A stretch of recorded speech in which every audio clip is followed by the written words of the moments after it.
سوچنے کی بات یہ ہے کہ عقیدہ عمل سے اونچی چیز ہے کہ چھوٹی چیز ہے؟ اونچی چیز ہے.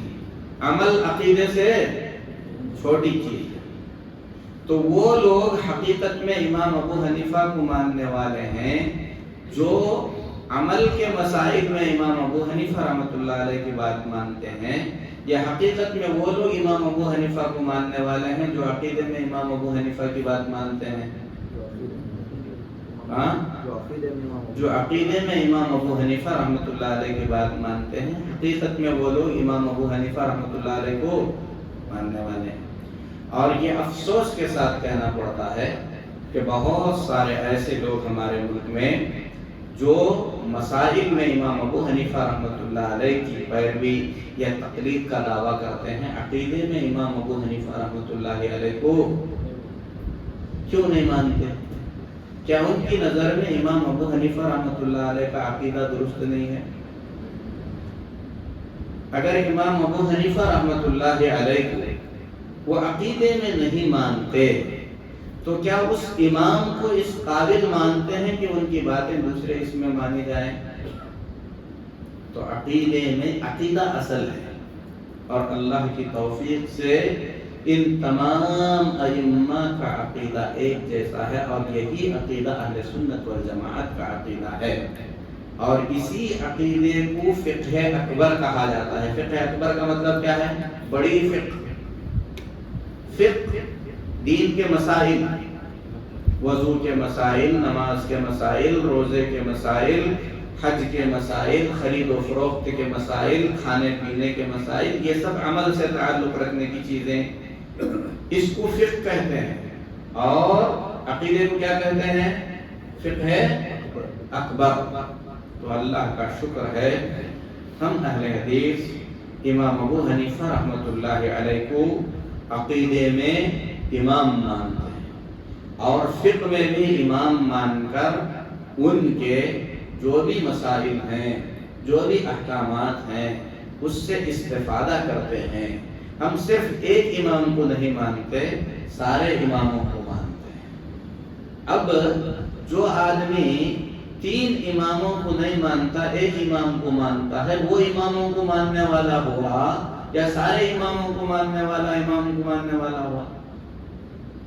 ایک امام کو مان کر 3 امام کو چھوڑنے والا اگر یہ الزام لگاتا ہے کہ آپ لوگ اماموں کو نہیں مانتے، ہاں الزام صحیح ہے کہ غلط ہے؟ یہ کچھ سوالات ہیں، آپ لوگ خود اس پہ سوچ کر خوش ہو سکتے ہیں کہ اللہ کے فضل و کرم سے ہم صراط مستقیم پر ہیں، سیدھے راستے پر ہیں. ہم پر جو کچھ بھی لگایا جاتا ہے وہ صرف ایک الزام ہے، حقیقت سے اس کا کوئی تعلق نہیں ہے. امام ابو حنیفہ رحمۃ اللہ علیہ ہوں، امام شافعی رحمۃ اللہ علیہ ہوں، امام مالک رحمۃ اللہ علیہ ہوں، امام احمد بن حنبل رحمۃ اللہ علیہ ہوں، ان سارے اماموں کی کتابیں اہل حدیثوں کے مدارس میں ہوتی بھی ہیں، پڑھائی بھی جاتی ہیں، ان کے اقوال بھی بتائے جاتے ہیں، ان ائمہ سے احترام کرنے کا طریقہ بھی بتایا جاتا ہے. ہو سکتا ہے کوئی جاہل نوجوان یا جسے ان اماموں کا مقام مرتبہ معلوم نہ ہو، وہ آ کر ان اماموں کے بارے میں کوئی غلط بات بولے، اور ہم ممبر رسول پر سے یا مسجد میں اپنے درسوں میں جتنے بھی ہمارے ائمہ علماء ہیں وہ سب کے سب ایسا کہنے والوں کو، کسی بھی امام کو برا بھلا کہنے والے کو برا کہتے ہیں، اس کا رد کرتے ہیں، اور یہ کہتے ہیں کہ کسی بھی امام کے بارے میں غلط بولنے والا کوئی عالم نہیں ہو سکتا، کوئی جاہل بھی ہو سکتا ہے. تو اس چیز کو خود بھی ہمیں سمجھنا چاہیے، اور بہت سارے لوگوں کے دماغوں میں یہ جو غلط فہمی بیٹھی ہوئی ہے، اس غلط فہمی کو دور کرنا چاہیے. امام ابو حنیفہ رحمۃ اللہ علیہ کہتے ہیں، ان پر رحمت کی دعا کرتے ہیں. امام مالک کا نام لیتے ہیں، رحمۃ اللہ علیہ کہتے ہیں.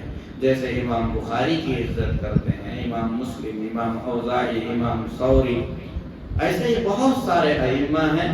ان سارے ائمہ کی تعظیم کو ہم دین کا حصہ سمجھتے ہیں. اور اہل حدیث کا منہج کیا ہے؟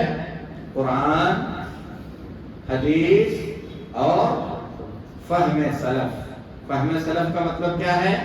قرآن اور حدیث کو اسی نظریے سے سمجھنا، اسی طرز پر سمجھنا جس طرز پر صحابہ سمجھتے تھے. صحابہ نے اپنے شاگردوں کو سمجھایا، صحابہ کے شاگردوں نے اپنے بعد والوں کو سمجھایا. تو قرآن کو، حدیث کو اپنے حساب سے سمجھنے کا نام سلفیت نہیں ہے. قرآن اور حدیث کو صحابہ، تابعین، تبع تابعین کی جو سمجھ ہے اس سمجھ کے مطابق سمجھنے کا نام سلفیت ہے. اللہ سے دعا ہے کہ اللہ ہمیں اس پاک عقیدے پر مرتے دم تک قائم رکھے. اللہ ہمیں حسن خاتمہ عطا فرمائے.